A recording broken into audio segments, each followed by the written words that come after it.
Hello everyone, welcome back to Geo 360. In this video, I'm going to talk about the INI set exams, which is going to be conducted for the first time in India on November 20th, 2020. Almost all the doctors and most of the students who have just now finished the MBBS and are preparing for the NEET or the postgraduate entrance examinations will be aware of this INI set exams. But I guess the MBBS students don't know about it and are unaware of the what's going on regarding the INI set exams. INI set abbreviates for Institute of National Importance Combined Entrance Test. This INI set will now replace the AIIMS PG, JIPMER PG, PGI MER and the NIMHANS entrance examinations. This INI set examination is conducted for admission in postgraduate degrees of MD, MS, MCH, DM, that is Doctorate of Medicine, and also for Masters of Dental Surgery, which is MDS, in all the All India Institute of Medical Sciences, that is AIIMS institutes, and the JIPMER Pondicherry,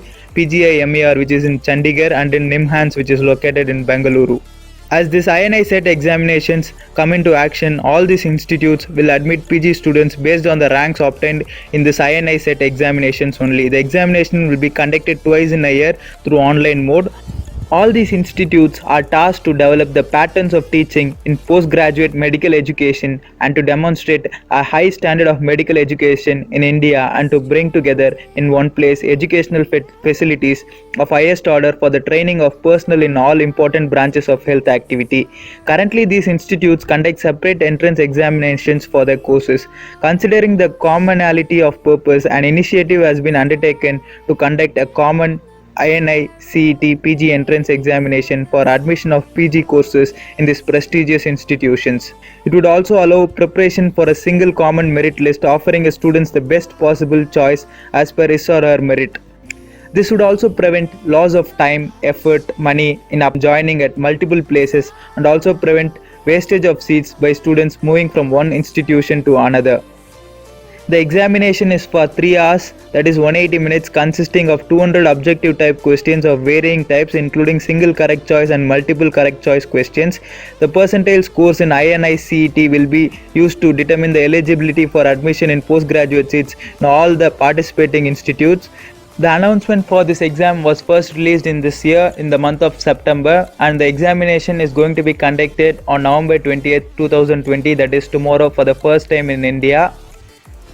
Previously, the situation was like for AIIMS, PGI MER in Chandigarh and in JIPMER, or for the NIMHANS, the student has to apply separately for all these examinations, and the examination would be on different dates. For each of these exams, the approach of the questions by the students must be different. So it was a very hectic job for the students, and there was also a lot of financial crisis for the students as they have to apply individually for all these examinations.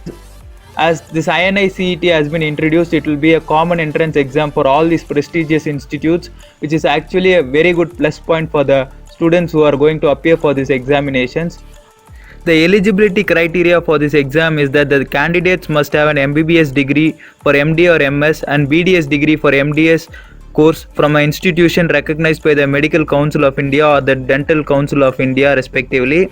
Aspirants must have completed 1 year of compulsory rotatory internship and must have completion certificate. Applicants from the general category should have secured a minimum of 55% aggregate in MBBS, while the candidates from SC or ST category must opt an aggregate of 50% in their MBBS or BDS respectively. Medicos should have obtained the registration certificate issued by the MCA or DCA or the state medical councils of the respective state. They have also not mentioned the number of attempts for this exam, that is, a candidate can attempt for any number of times for this kind of examination. But the major thing is that as this exam is going to be conducted for the first time this year, many students are actually anxious about it. But I don't think it's a big problem, as anything which is introduced new will make everyone anxious. This is also the same kind of thing, but as the years goes by, the students will get used to it, and it will be a very good plus point for the students who are going to appear for these kind of examinations. This was the information I was up to you today. Hope you liked this video and it was very much informative. Like, share and subscribe our channel and stay tuned for further updates. Thank you.